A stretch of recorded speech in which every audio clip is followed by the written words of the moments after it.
Et alors finalement, dans ce contexte, quels sous-jacents et quels produits de bourse ont retenu votre attention ce matin ? Avant tout, nous le disions, on s'était intéressé à la top 10 sur les sous-jacents les plus échangés. Et ce qu'on a pu remarquer, c'est deux sous-jacents fondamentalement qui ont attiré l'attention des investisseurs dans les 5 dernières séances. Le premier, ça a été effectivement Air France, sur lequel on a vu le titre rebouger. Euramet, une action qu'on n'est pas habitué à voir dans le top 10 sur les varans en tout cas.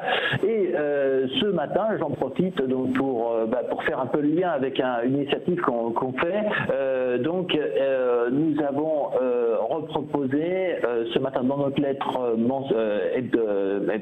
notre lettre quotidienne, nous avons reproposé comme titre à la loupe Alstom, sur lequel il y a une situation qui est en train de se décider, puisque là on est peut-être plus dans une approche relativement court-termiste.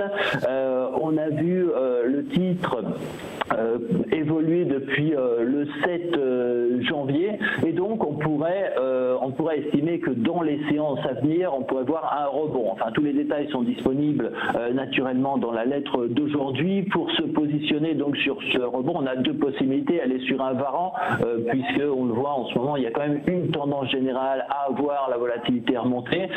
Donc là, on pourrait proposer un varan à maturité juin, donc se laisser un peu de temps, ce que nous avons émis en début d'année, avec comme prix d'exercice 36.